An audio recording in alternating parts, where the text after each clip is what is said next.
Hello, everybody. How you doing? My name's Mark.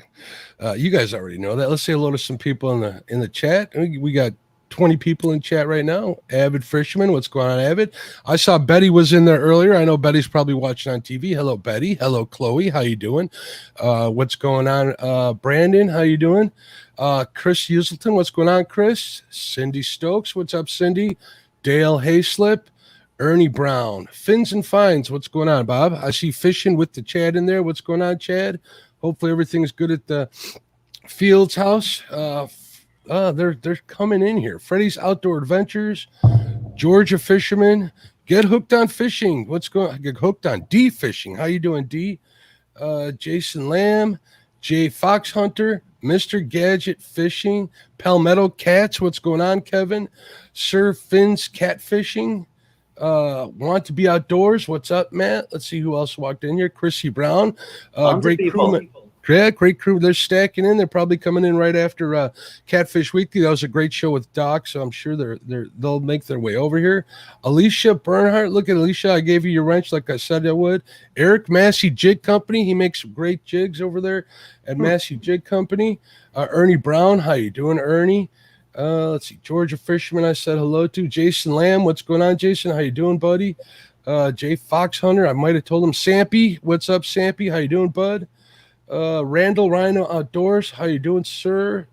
Sir Fins, the Bullock Experience. Hey, Kelly, hopefully the crappie are biting for you tonight. He's out crappie fishing while he watches.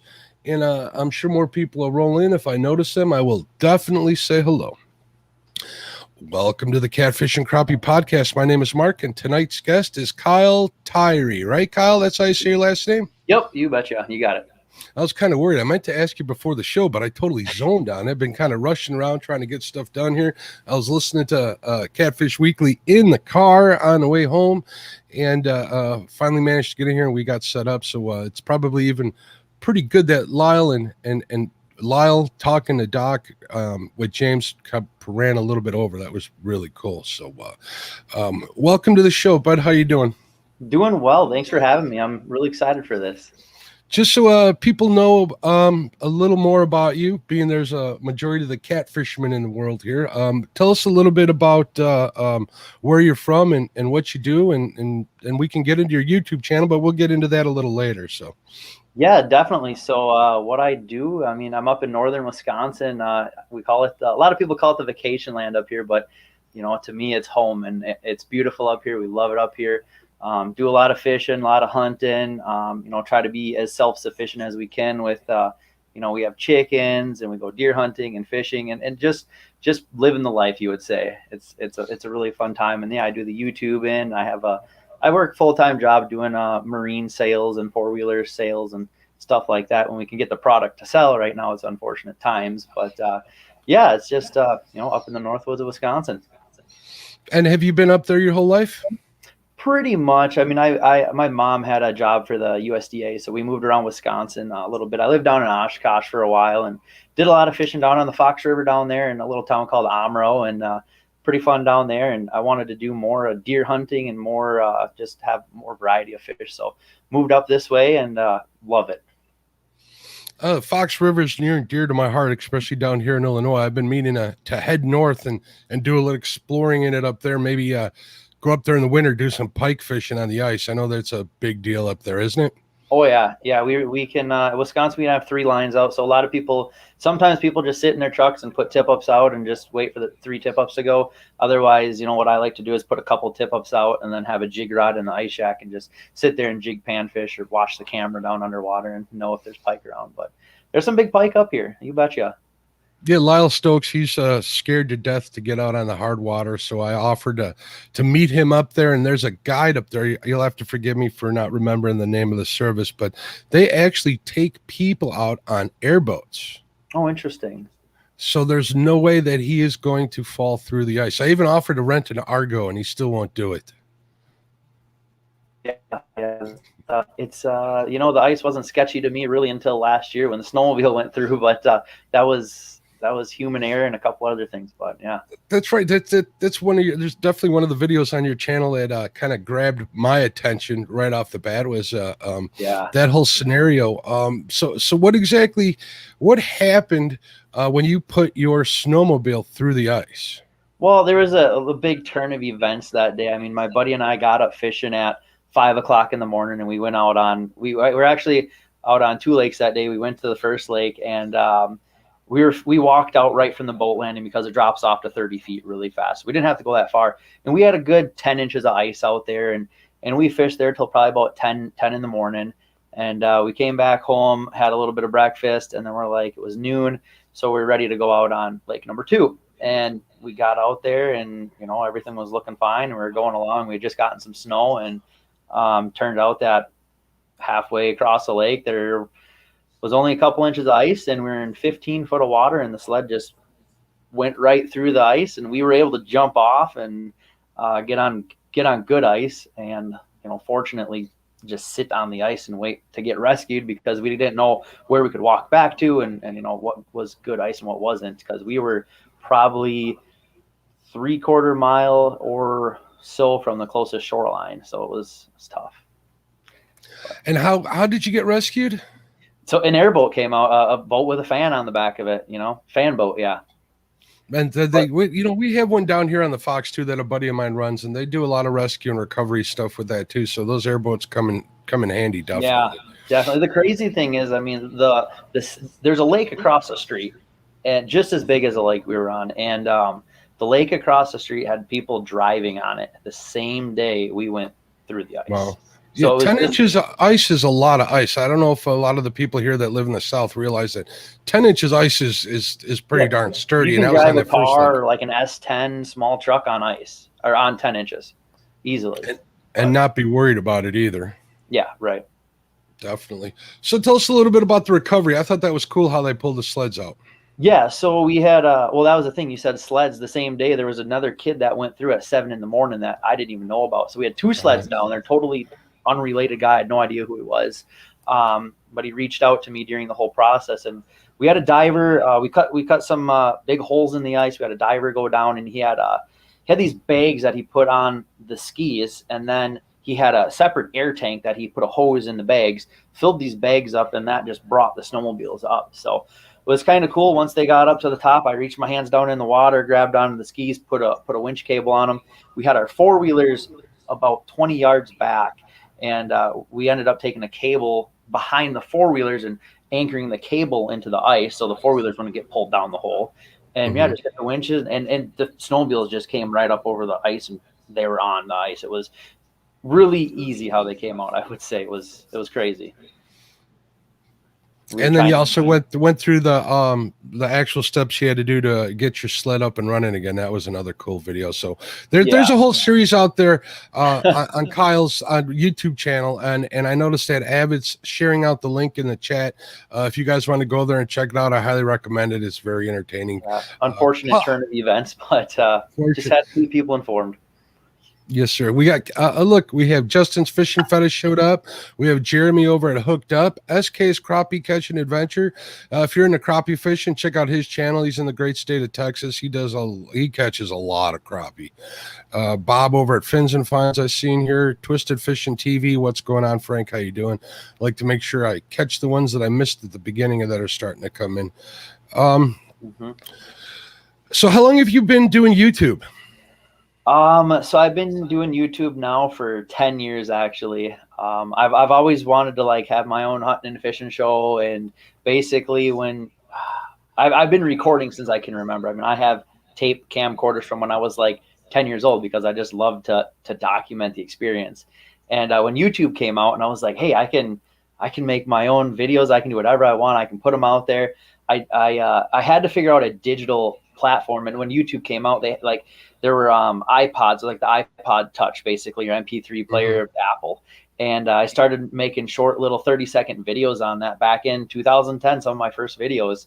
And I just kept going with it. And as the technology progressed, I went right along with it and got better camera gear, got better stuff, and just kept on sharing my passion for the outdoors and showing people how I set things up and just how-to videos. And I just really liked that and kept on going with it. So yeah, I've been doing it for 10 years. Wow. So you definitely got in on the ground floor. Good for you. Yep. There's a lot of people probably out here in chat and listening to the podcast that wish they'd have started it, 10 years ago. There's a couple of people in here like Lyle over at Catfish Weekly. He's been doing it for like 7 years.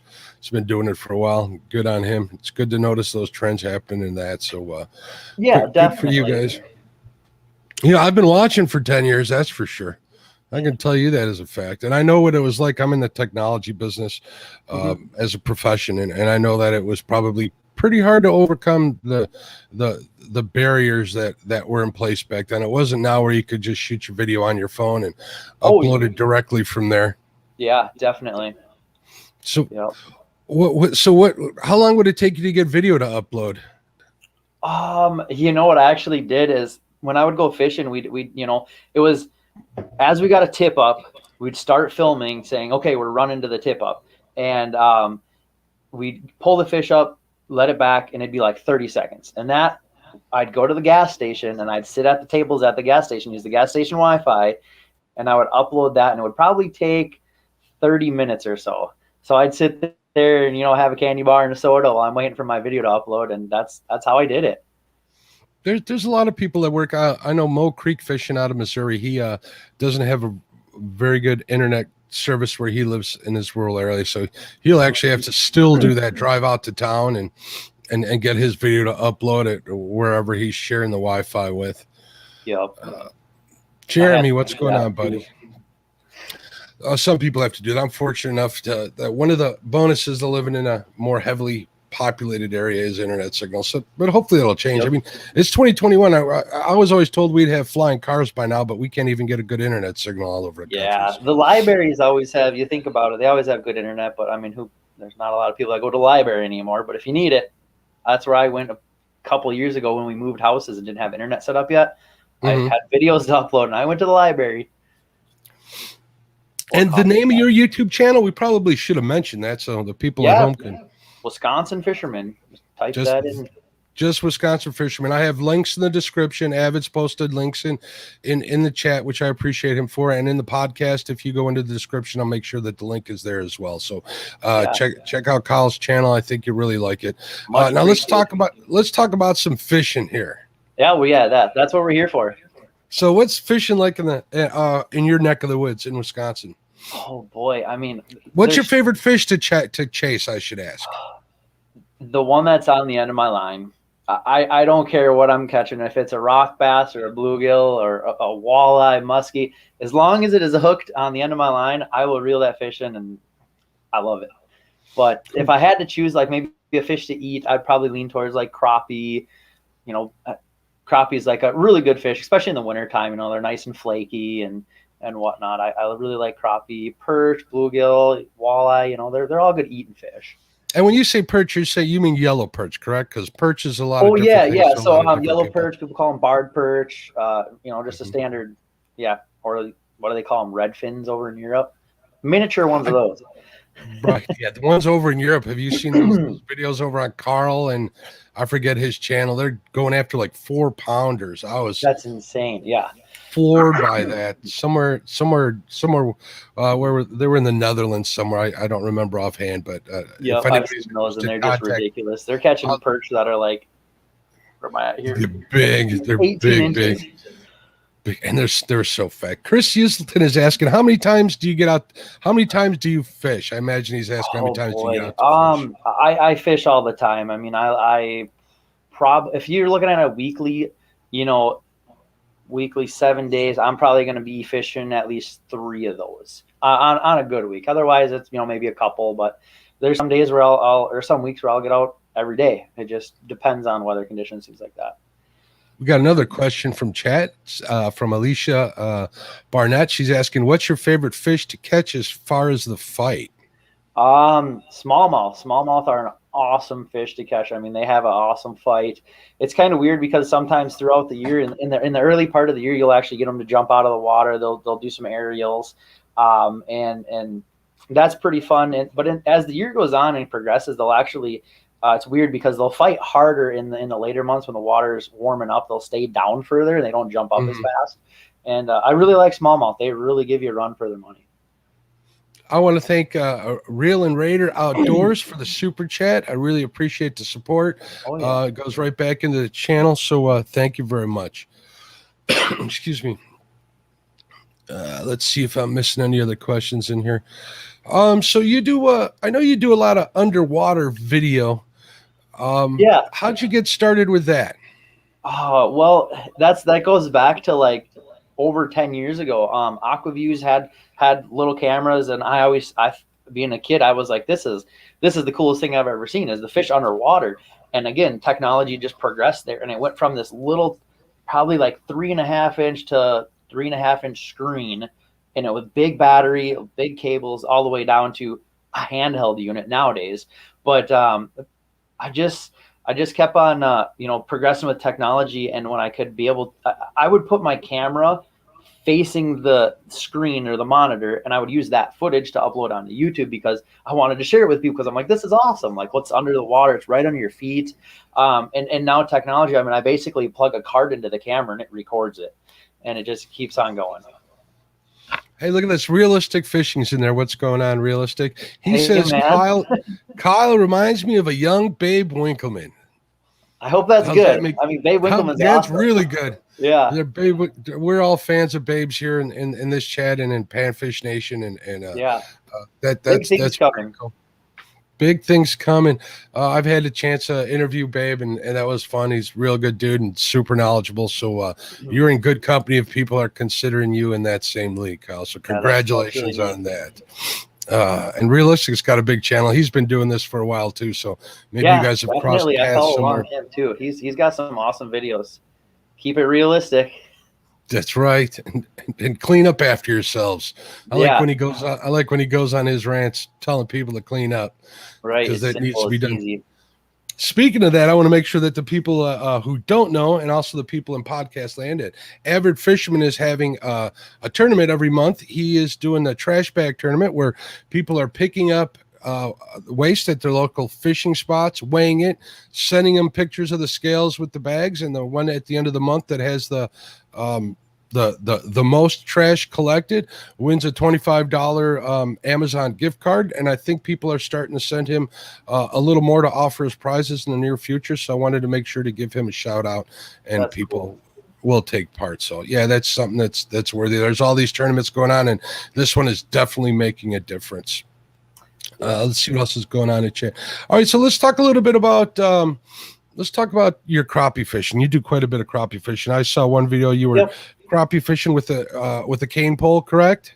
Yeah, that was a really challenging video. I was out a couple weeks before that, and the crappie were working up towards the shoreline to start spawning, and Sydney and I really got into them. And we were just using, a bobber up top, and about a foot below it, we had a little like flu jig, or a jig with some little red feathers on it. Basically, when it comes to crappie fishing, and they're up in the spawn when the water's at 53, 55 degrees, I mean, you can usually throw anything at them and they're going to eat. And that's why they're so fun to catch. But yeah, the cane pole, I came back about a week, maybe a week and a half later, and the water temperature was really fluctuating. We had a really weird year this year with the water up and down and weather. And I thought it was going to be I thought it was going to be easy. And I was like, oh, we're just going to dangle it over and catch some crappie on the cane pole. But it was by far that. I mean, I boated up in there really slow. I could see the crappie. I put some flies on the end of the rod, and they just did not want anything to do with it. But it was really fun learning experience. At the end of the video, I ended up figuring out that if I hooked my minnows, what I was doing, I was hooking my minnows through the mouth, like right through through their nose. Right. Usually you do that on a jig, so it looks like the minnows, you're jigging it along and swimming. And I was doing that with just this hook and letting it swim along. And I put it right in front of the crappies, and they just didn't want it. And what I ended up doing towards the end of that video, the cane pole fishing video, I was hooking the minnows through the back, and the weight of the hook was weighting them down, and the minnows ended up trying to swim upwards, and just that reaction of the minnow swimming right in front of the fish, they were eating. So it was really cool to be able to. I was spending about 3 hours just messing around, and then to figure it out. And then by that time I was like, okay, I figured it out. I'm gonna head out now, because it was a tough day that day was. But it was cool. figure them. You mentioned you're out there for so long trying to get them to go. I don't think a lot of people that don't make videos realize that how much time is invested in making that 8 to 16-minute video, correct? Oh yeah. Yep. A lot of time. Like you say, 8 minutes. I mean, that takes me 3-4 hours. And sometimes people want a longer, they want a 15-20 minute video. And it's like, I can give you a 15-20 minute video, but there might be blank space where we're not catching fish because that's fishing. Alicia's asking if you ever spider rig for crappie. Spider rig. Is that where you see the guys with like 4 poles out and you just drift? You do, and they're just kind of motoring along. I don't really have the setups to do that. My dad does that with like 2 rods. He'll run just a little jig with a little skirt on it, and he'll just kind of sit there and drift along, and he puts like a windsock out and just kind of drifts with the wind. I haven't done any of that yet, but I'll try to figure it out someday and putz around with it. With the advent of live scope these days, even the tournament fishermen are moving away from spider rig, and that's where that pretty much took off. Yeah, spider rigging took off in the South when they were looking to fill those 5-fish bag with big fish, so they'd up their numbers by having I think it was 4 to 6 14-foot rods out there with double hooks on each one, double jigs, and they would just, as slow as they could move, pick up crappie that way until they got on them, and it was pretty productive. Okay. But now a lot of the crappie tournament guys that I talk to, they're one pole fishing it, and they're doing just as well with that live scope. So yeah, that's crazy. Technology, it just gets better and better. So you have a video out there now. We're jumping all over the place, but I like talking to you, and I get excited talking about fishing and technology. Let's talk about that new boat of yours. Tell us a little bit about that I want to say that badass Alumacraft you're driving. Yeah. So I'm very fortunate to be able to upgrade boats. It's a 2021 Alumacraft Competitor 185. It's a tiller, so I have lots of room in it, and I've recently, started guiding people and taking people out, and I can fish 5 people in there and not even touch shoulders. It's awesome. I got a Helix 12 on it that runs side imaging off the back. And then I have a Helix 9 for doing mapping. And then I have the Altera up front with automatic deploy and side imaging. I don't run it up the graphs off the front of the trolling motor. But I got it rigged up pretty good, fortunate enough to be able to do that. And it's a fish catching machine, let me tell you.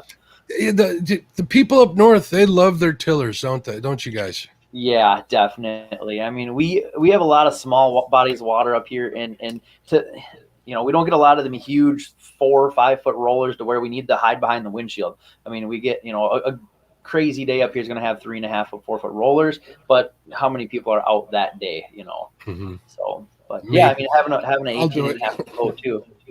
And plus, people like to have their, the dual console ones down here, shelter them from the wind and stuff. Once it gets cold up there, you guys are on the ice. The boats are put up. So, yeah. The first sign of frost. I mean, there's guys that, put the heaters in the boat and muskie fish and walleye fish right until you get down to it. But there's a time for me that comes to where I switch over gears and I start bow hunting and trying to get actual, put food in the freezer. Because summer fishing, fishing to me is fun, but hunting is, I'm trying to get some meat. So I'll put the boat away just a touch early, where there might still be other guys like I would call them the diehard guys that are out catching walleye and big muskie right until they're breaking ice at the boat landings almost. Yeah, they're taking advantage of the fact that people are out there hunting, because that's probably, if you're a diehard fisherman, that's a good time to be out, is during the hunting season. Definitely. Yep, exactly. I just wanted to address it. Alicia, you can use your catfish rod holders and do something called long line trolling for crappie. So you can do searches online and stuff. They're out there. A lot of people have great videos on how to long line troll for crappie, but you could definitely use those rod holders for that. So, and how long did you say that boat was? Because it looks pretty big in the video. I'm sorry if I missed it. I was trying. Yeah, so it's 18.5 foot boat. 18.5. That's a good size tiller. Chris wants to know if you use leeches. That people in chat are usually. That's kind of a secret right there. No, leeches are my go-to bait.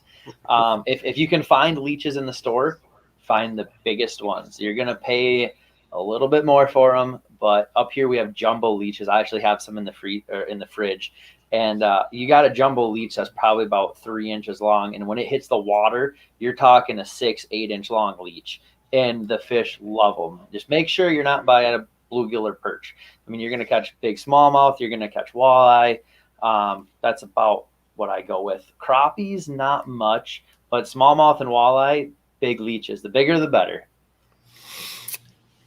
And you fish them pretty much just like you would a worm, right? Or you'll tip a jig head with it. And yep. So if I'm doing leeches, I run about two to three different rigs. I'll run a drop shot rig with the weight at the bottom, like a 1/4 ounce weight. Usually just, I used to clip on sinkers. Just put sinkers on the bottom. You go up about a foot and you tie a hook and then just hook that leech. And then drop it down to the bottom or cast it out and just slowly pull it back in. The weights are going to keep that at the bottom. And if you're dropping it straight over the edge of the boat, just kind of jig it up and down a little bit. And that's making sure that leech is about a foot off bottom, which is perfect, for a fish to come grab it. And another way I like to set them up is with slit bobbers. If I'm fishing like deep rock shelves or something like that, or weed edges, 14 to 15 foot of water, you're going to want to use, slit bobbers and leeches. And I don't put the leeches right on a hook on a slit bobber setup. I like to put them on a jig, because if you put them on a hook, sometimes what they'll do, they'll wrap themselves up, they'll cut themselves in half. And, I like slit bobbers and drop shots. Chris Huselton has another question. He wants to know if you ever use a bait walker. I have never even heard of a bait walker, so fill me in. I think that's what do they call it? The lead weights with the wires that you use for walleye. The Lindy. Okay, so I call up in bottom bouncer. Yeah, I call them bottom bouncer. Yeah, I used those last week. Yeah, if that's what they are, that's what. Yep, we use them up here. Running what we call Lindy rigs, or spinners off the back of them with night crawlers or leeches or minnows. Just depends on the time of year and the target depth you're trying to go after fish at with.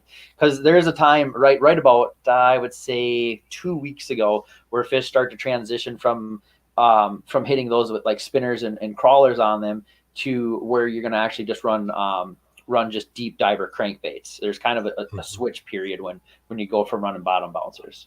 When you're running those deep diver crankbaits, are you hitting bottom with them? Is that the basic no, you're idea? Actually not. You're trying to cover deep basins, so you're in like 40 foot, and you're trying to get a target depth of where the thermocline is at, which is like usually 20 feet or so, and the fish just find bait balls of fish, and then you'll find fish. And just troll. I mean, it takes time trolling, but it'll work. Yeah, Justin asked if you were talking about a worm harness. That's pretty much what a Lindy rig is, right? A worm harness? Yeah, worm harness, spinner rigs, Lindy rigs, whatever you want to call them, bait walkers, things like that. Mm-hmm. Yep. Yep. Yeah, we don't see. The only time I ever used leeches or seen leeches is when I'm up north, like on vacation or something. So it's pretty. Yeah, I never realized that a crappie wouldn't bite a leech, though. Yeah, I've never. I can't say I remember catching a crappie on a leech. I mean, you could probably do it. I mean, I've caught bluegills. Take small leeches, cut the leech in half, because bluegills tear everything up, and you can put them on a jig, cast those out, and you can get 3-4 fish per leech. Otherwise, sometimes with the big jumbo leeches I use, if a fish is coming up, you get the fish in the net, they shake and your leech is gone, and they're not cheap. I'll put it that way. Yeah, they're not. What's how much are you paying for leeches up there as of late? So boy, 3 dozen jumbos are $20. And you can buy them by the half a pound. I think a half pound is $26, but I think you're better off to buy 3 dozen leeches. Yeah, bait's been out of. They're trying to charge me $8 for a 12-inch sucker down here, and that adds up pretty quick when you buy them 10 at a time. $9 up there, yeah, they're getting expensive. It's always been that bad, but this year they're getting especially bad. We used to be able to pick them up for like $6 a piece. There was a big freeze out up here about 2 years ago, so I don't know the growth rate on those, but it's been tough up here even to find the big suckers too. SK's Crappie Catching Adventures have you ever fished with the YouTuber Floppin' Crappie? I have not. I think we've talked before about fishing, but I haven't fished with him. Yeah, he's a big crappie guy from up your way, I believe. I think he's closer to the Minnesota border. So okay, yeah, I definitely think I've talked to him before though. And there's people out there wanting to check their bait shops in chat already for leeches. You got them. Everybody wants to try something. They're seasonal too. Different. So you're not going to find leeches in the wintertime usually. I think it's a late May to end of summer kind of thing. And then the leeches just hibernation or something. They just kind of disappear. I got my good environmentalist buddy AJ's watching, and he's probably telling what the leeches do because I don't know. Shout out to AJ. How you doing, bud? And his family. That's very cool. We've got people watching at home. If you're watching at home, I do want to remind you that if you do miss some of the podcasts, you can always go and download it on Apple, Spotify, all the major podcast services. It's available out there, and it's kind of one of my pet projects that I really enjoy doing and converting the show into. It's been a good thing. I've gotten a lot of subscribers that actually come over from the podcast world over to here and vice versa, which has been pretty rewarding, I'll just say. Let's see. We got another question. Oh, wait, where's Alicia's question? Just curious, how much do minnows run where you live? That goes for Lyle, Mark, and anyone else in chat. Oh boy. So it depends what kind of minnows you're talking. If you're just talking the little crappie minnows, which are smaller than I would call them a fathead, crappie minnows you can get up here for $2 a dozen or so, and usually 1 dozen means 2 dozen. So they're not but when you get into the fatheads, I think you're running $3.50 for a dozen, or they do like a orange scoop. A scoop, yeah. They'll do a scoop for like $5.50 or something like that. So yeah, but shiner minnows are probably $8-9 now. Sucker minnows, like a dozen of northern suckers or walleye suckers, are pushing $7-8 just for a dozen. So yeah, we're right. Large fatheads are running right around $4 down here. So it's good to know that they're kind of the same everywhere. You mentioned sucker minnows. Now, are you just using them for walleye on a big jig head or something? Yep. So actually, this time of year, getting into the September bite, I'll start just throwing jigs with sucker minnows out, dragging them, bouncing them across bottom, things like that, or even smaller fatheads or walleye suckers on slit bobber rigs, things like that. Yep. That's one thing I haven't tried. I haven't done too much walleye fishing. This is the first year I actually got out and targeted them, and I happened to get into 2 on the first day. I was kind of surprised. They were monsters. Nice. They were keepers. They were right at 16 inches. So I brought them home, made myself a nice little dinner out of them. Wife got to taste them. It was pretty good. It's good tasting fish. Almost as good as crappie and perch. Almost. Yeah, right. I think it's right up there with them. I do too. What's your favorite fish to eat? What's your favorite tasting fish? Crappie, for sure. Crappie for sure. How about perch? Perch is pretty darn good too. Perch has got a nice hard crisp to it if you cook it right. I like perch too. Yeah. And what's your favorite way to cook fish? Fry them.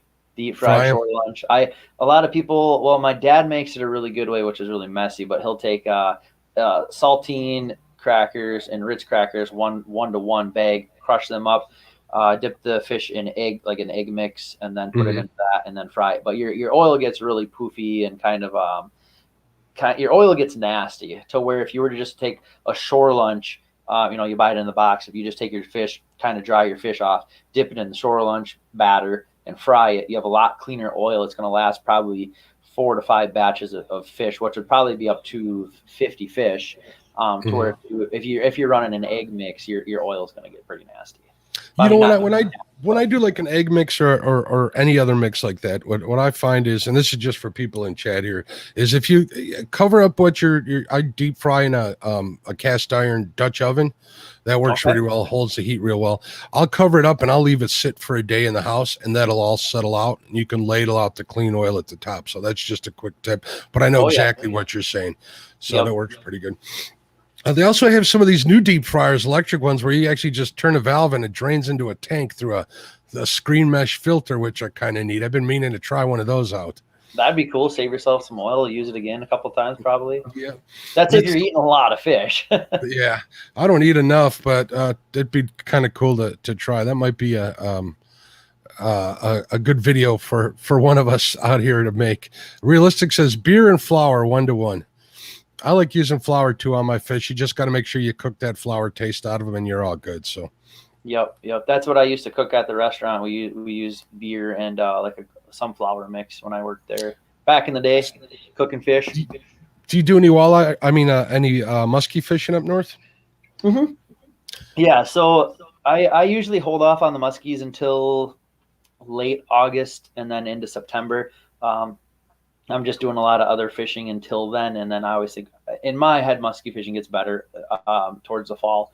And yeah, I do a little bit of. I like to put the suckers out there and what people call pulling suckers. Basically, you're running on a big bobber about 4 feet down, depending on the water depth, but just out back behind the boat, and then you're up in the front of the boat casting, buck tails and slower top water baits. It depends on the time of year what you're throwing to, but muskie fishing is really fun.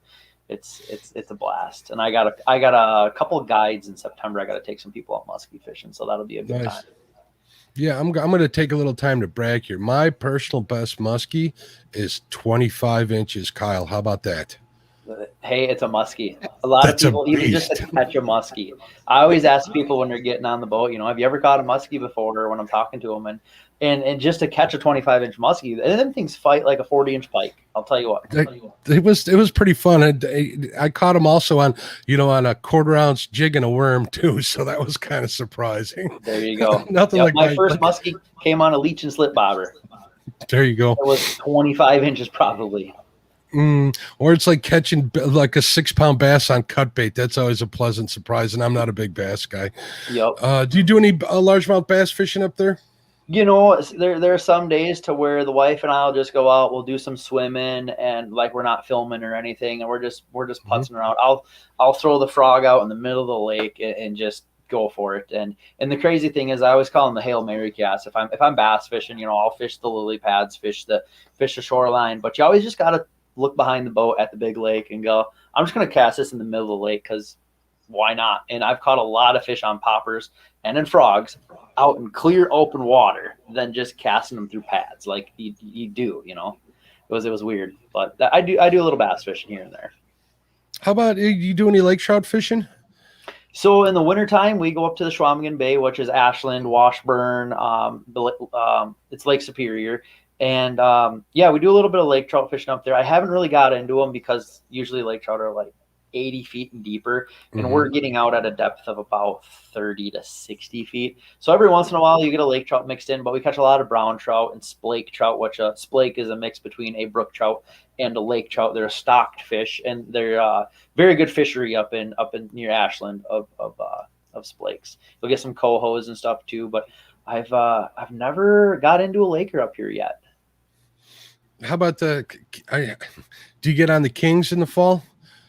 How far are you up by Oshkosh? So you're not that far from the Great Lakes, right? So, well, Oshkosh is just north of, say, Milwaukee, right? Like probably, I don't know, hour and a half ish, but I'm 5 hours north from there. So from where you're at, I'm 5-6 hours away.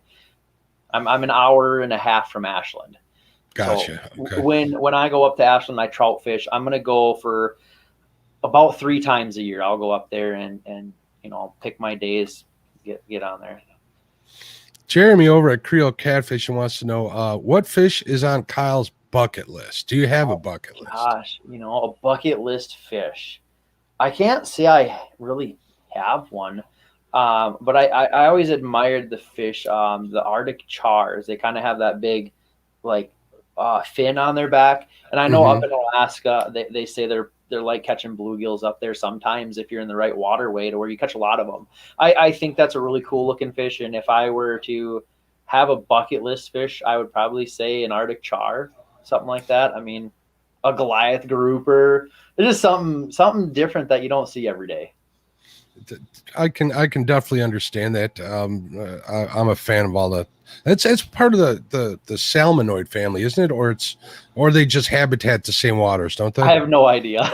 I believe they do. They're way up north. I mean, like northern Canada and Wisconsin and Alaska, I believe. Yeah. Somebody could probably fact check me, and I'll get an email saying that no, they're not wrong. But I apologize. Wherever I just think they're a cool fish.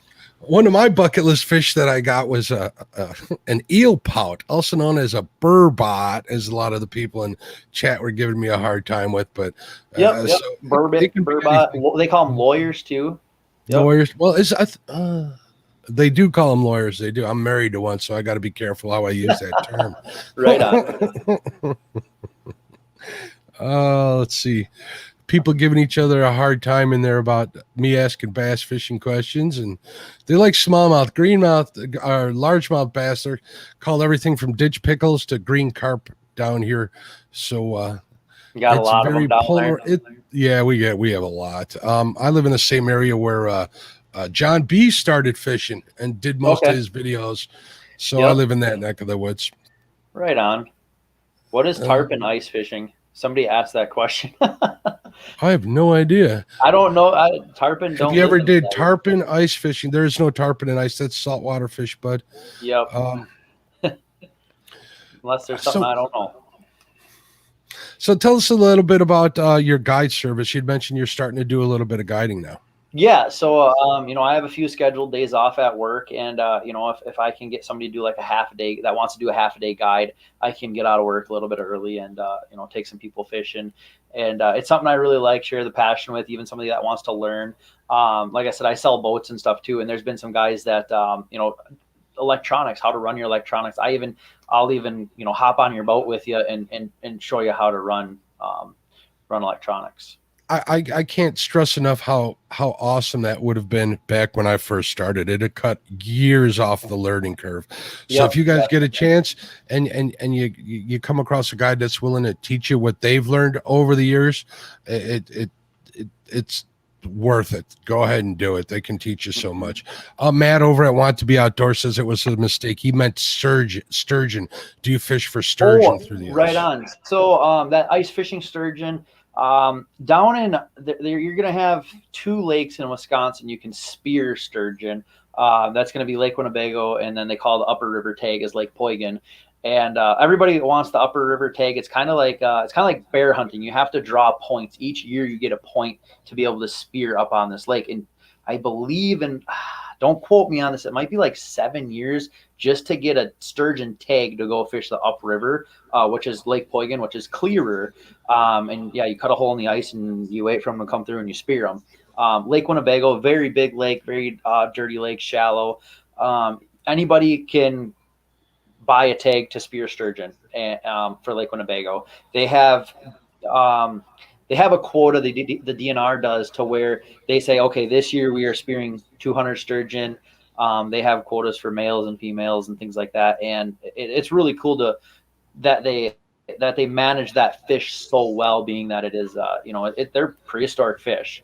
And there is that you can hook and line summertime fish for sturgeon. Even up by me, we have the St. Croix River. The Yellow Lake up here is a pretty big lake. And up here, you can buy a sturgeon. You can buy a sturgeon tag for $10 and go out on the lake. But you can only sturgeon fish from September 1st to September 30th, and the sturgeon has to be 60 inches in order to keep it. So there's a slot limit. They're managed pretty well, I would say. And the DNR does have a really good stocking program. They tag a lot of fish. A lot of fish get caught at local dams that have, they can't swim any further upriver, so they just get stuck at the dam. Everybody catches them, and they're actually. I caught a fish about 10 years ago, and it had a tag in it. It was a sturgeon. It was about 23 inches, and my buddies just caught one. And it was the tag number was 300 fish off of the fish that I caught. So it was kind of cool. And they said that fish was, it was like a 5-year-old fish. It was 24 inches or so. So it was really cool to see the growth rates and things like that. So there's a stocking program, I'm guessing, right? Oh yeah. Wisconsin has really good stocking programs for anything from sturgeon to walleye to muskie, trout. I mean, pretty much every state does, I would think. But yeah, Wisconsin does a really good job at. Wisconsin does a really good job of managing their resources, and I mean, people here, people spear fishing for sturgeon and stuff, but they make it so people can do that.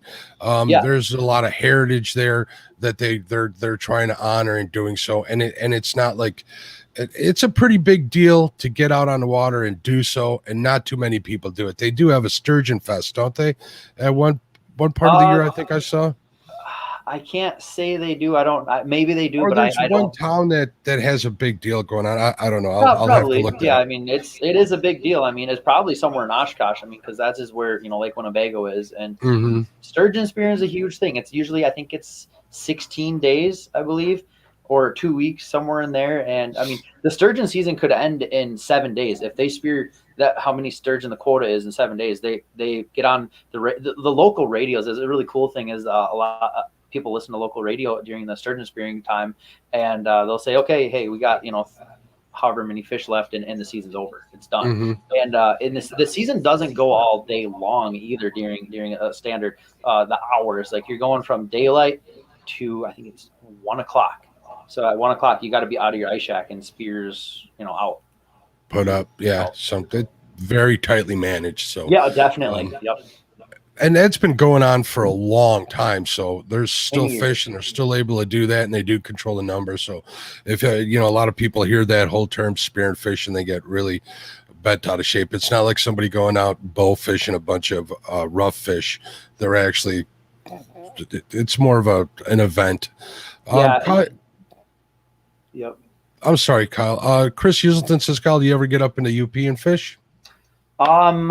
Actually, last year we went through the UP and came down into Sheboygan, Michigan, and we fished Black Lake and Mullet Lake. We did a little bit of northern spearing. Didn't have any success, but yeah, we went through the UP. I did go camping up in the UP, up in the Porcupine Mountains. Did a little bit of trout fishing up there. Not really any taking the boat or anything like that up that way. I have yet to have been up there, so I'm looking forward to it. So what are your plans for your YouTube channel? Oh boy. So basically what I've been doing is trying to keep it different. I did a boat walkthrough video, the new boat, because I kind of had to do that. But the last video, the wife and I went camping. We took the boat out overnight. We packed everything into the boat. We went to the Turtle Flambeau Flowage over near Park Falls, Wisconsin, and we just boated out, and there's 60 campsites on there. So we went to like 4 of them, and there were people there, so we just kept on going until we didn't see a person. We set up camp. We had a really good time and relaxed, and it was all about relaxing. And her birthday was pretty much the next day, and it was just nice to get away and to film it at the same time and share the experience with other people. But what I'm trying to do is lead into I want to do more of like a vlog, kind of show people what we're doing. Just do different videos. I'm gonna have, I got a crossbow for bow hunting. I'm gonna try to get some of that in here. I always do my gun hunting videos, so show the harvested deer. Just more stuff than just fishing, because I do so much more. Like I recently started spearing, which harvesting bluegill, crappie underwater, and in Wisconsin they have certain counties that you can spear in underwater, snorkel, or diving, and you have a spear gun or like a rubber band with a shaft you let go and it's fish. That's something that I didn't even know what you could do in Wisconsin until 2 years ago. I stopped at O'Reilly Auto Parts. There was a guy working on his boat, and I said, hey, do you need help with working on your boat? And he goes, are you a Wisconsin fisherman? I'm like, oh yeah, that's me. How you doing? Chatting with him. And he's like, you ever been spear fishing? Long story short, I love spear fishing. It's super fun. In Wisconsin, you can spearfish bluegill, crappie, rock bass, perch, and then your rough fish, of course. But it's really fun. It's really fun. Yeah. And you have to have the mindset. You're going to harvest fish. So, and even if I'm going to go fishing to keep fish, you look at if you guys have ever heard of uncut angling, everybody knows him. Maybe if you don't, check out Aaron Weave, uncut angling. He had a video that really hit home to me. He talked about a fish pyramid. If you haven't heard of it, you got big, let's talk about crappie. You got 14, 15, 16-inch crappie up at the top. And that top, there's a few of them. Then you get down to that next level, you're going to have your 12, 13 inches. There's quite a few more of those, or 10, 11 inches. Then you get down to the 8 inches, and then so super small. There's going to be a lot more on that pyramid. And when I go out in harvesting bluegill, or I'm going to keep crappie or whatnot, I always have that in the back of my head saying, okay, this is a giant fish. I'm letting this one go because it's in that top of that pyramid. I want to catch fish a little bit smaller. Those fish are going to be the breeders. And, if you catch a fish, you foul hook it, it's a big fish, you keep it, whatnot. Right. But when I go out to spearfish, I am harvesting fish that are, good size, but not giants, because I want the giants to reproduce. I want to keep them genetics in the lake, and hopefully a lot of people have that same mindset too, to keep them big fish, keep them growing.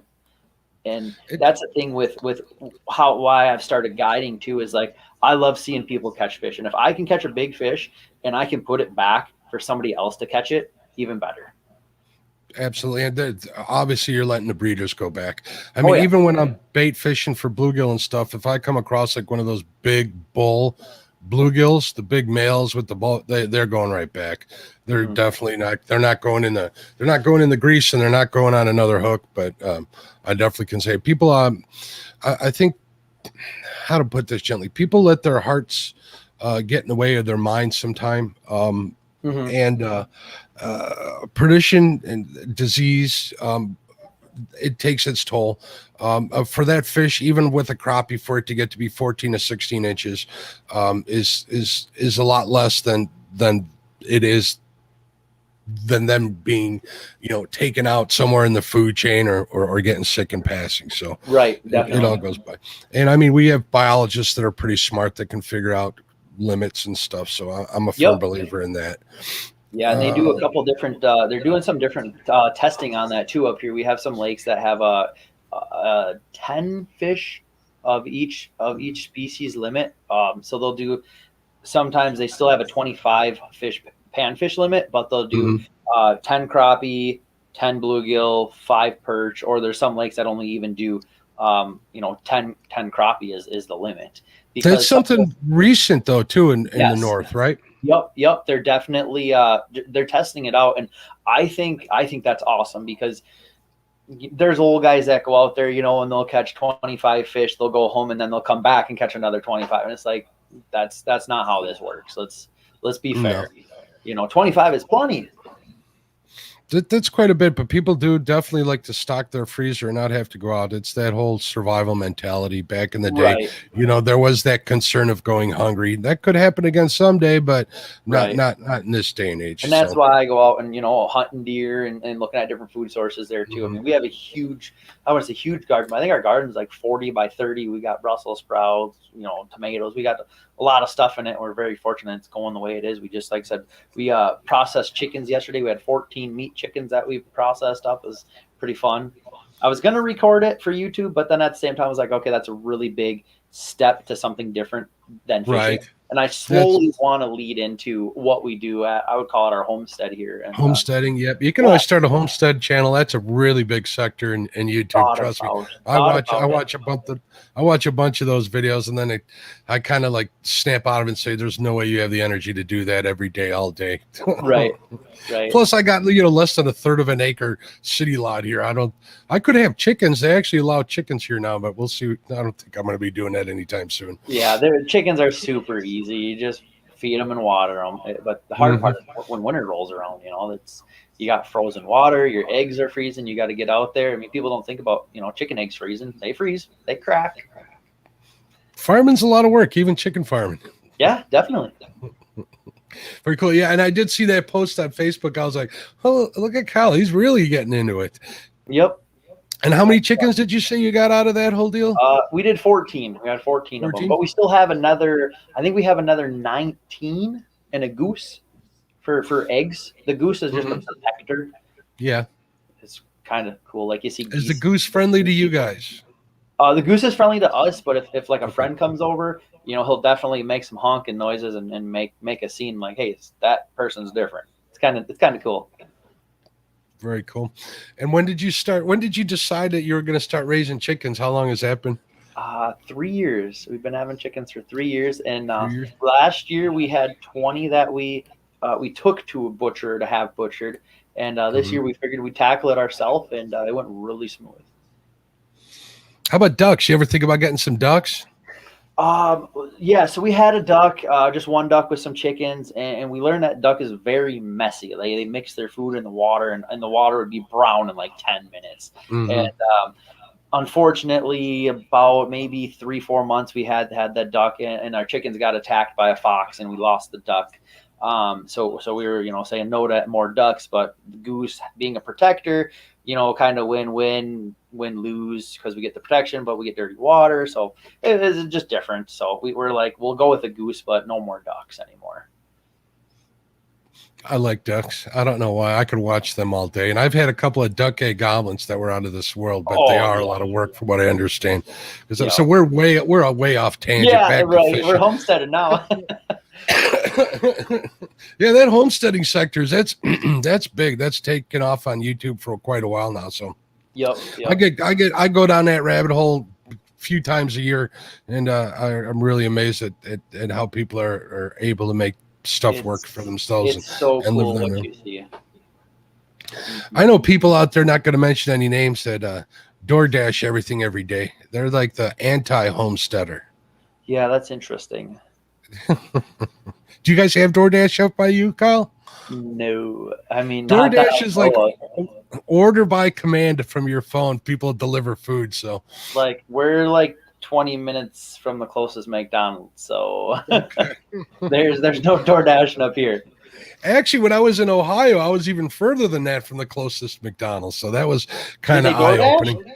They don't. No door dashing there. No door dashing in a couple other places, or a couple of places where my listeners live and friends live. So, Gotcha. see, I want. There he is, right there.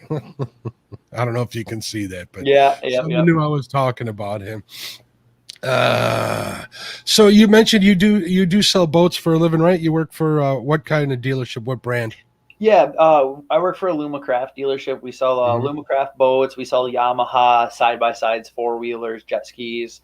But yeah, with this year, we haven't been able to get any product. And, you know, being a salesman, you pretty much live on what you sell. So I got my guide's license, and I've been, like I said, I've been guiding people, trying to make some extra income. And it's been working out better than I thought it was going to. I mean, we've been catching fish, and people love it, and I love doing it. And I have a plan to go full time guiding and full time YouTubing. It's just when I'm going to put that into place.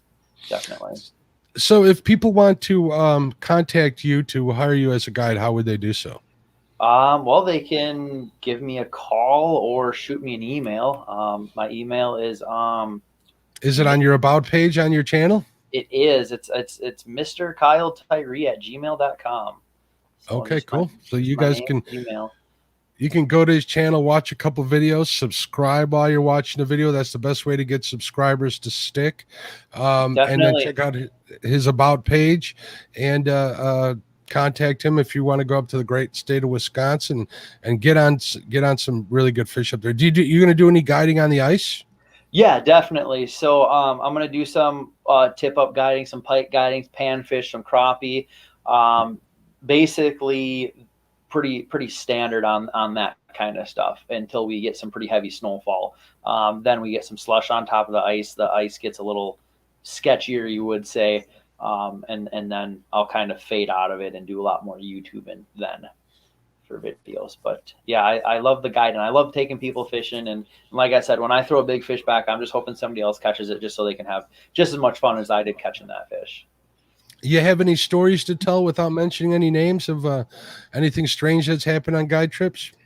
No, fortunately, everything on my guide trips has been just awesome. I mean, recently I had a guy, I had two buddies, one from Alabama, one from Georgia. And the guy from Alabama was 77 years old, and he's never caught a walleye in his life. So I was like, we're going to catch you a walleye today. And we were pulling what we call the Lindy rigs, or the spinners, worm harness with the bottom bouncers.